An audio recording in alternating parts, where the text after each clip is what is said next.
السلام علیکم ورحمت الله.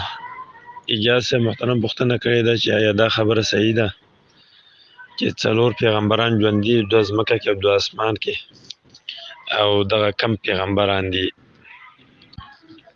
اکثر خلک دا وایي چې څلور پیغمبران ژوند دي، دوه ځمکه او دوه اسمان کې. کوم چې ځمکه کې دی هغه الیاس او حضر علیهم السلام یادوي، او کوم چې اسمانونو کې دي نو عیسی او ادریس علیهم السلام یادوي. خو دا خبره بې دلیله ده، او دې خبره باندې کوم صحیح دلیل د قرآن او سنت نه نشته چې څلور پیغمبران ژوندي دي.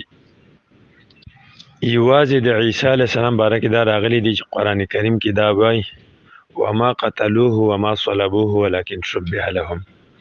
د یهودو عیسی علیه السلام نه قتل کړی دی نه په سولی کړی دی، هغوی ته د هغې مشابه یو سړی جوړ شوی دی او هغې قتل کړی دی، او بیا الله تعالی د باره کې وایي چې بل رفعه الله الیه، بلکې الله تعالی اوچت کړی دی دته د روح او بدن سره.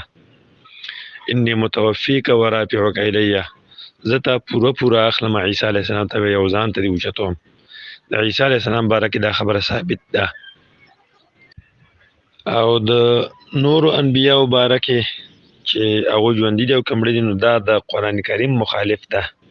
قرآن کې الله تعالی وایي وما جعلنا لبشر من قبلک الخلد، د هیڅ بشر د پاره د تا نه مخکې ای پیغمبره ما همیشه والی نه دی ګرځولی چې هغه د همیشه ژوندی وي او نه دی مړ کېږي.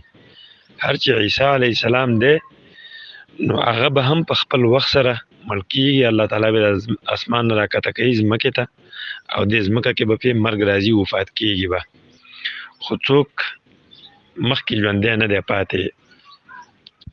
دغه شان الله تعالی ویل دی چې کل نفس ذائقة الموت، هر یو نفس چې ساه پکې ده، که دا انسان دی که حیوان دی که جماد دی که هر شی دا به پانې کېږي، دا به ختمیږي.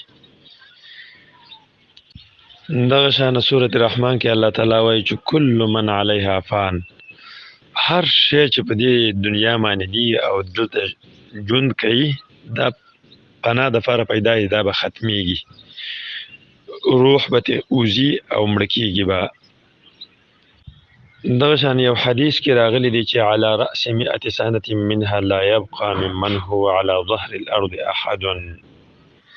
100 کاله وروسته وی په دې ځمکه باندې چې اوس څوک دي دا به وروسته هېڅوک هم نه، دا به ټول مړه وي. دا حدیث په صحیحینو کې د عمر رضی الله عنه نه نقل دی. خو دا حدیث هم د دې منافي نه دی، ځکه اکثر خلک د 100 کالو نه اوړي. نو د دغه حدیث مقصد دلته دا دی، هغه صحابه مقصد دی چاته چې رسول الله صلی الله علیه وسلم خطاب کو، یعنی هغه صحابه چې د رسول الله په دغه مجلس کې موجود وو، نو 100 کاله وروسته به دغې نه یو کس هم نه وي. نو د 100 کاله وروسته اکثر انسانان هغه مړه کېږي. که یو نیم چېرته د 100 نه واوړي نو هغه استثنا ده. نو دا حدیث هم دلیل دی په دې معنی چې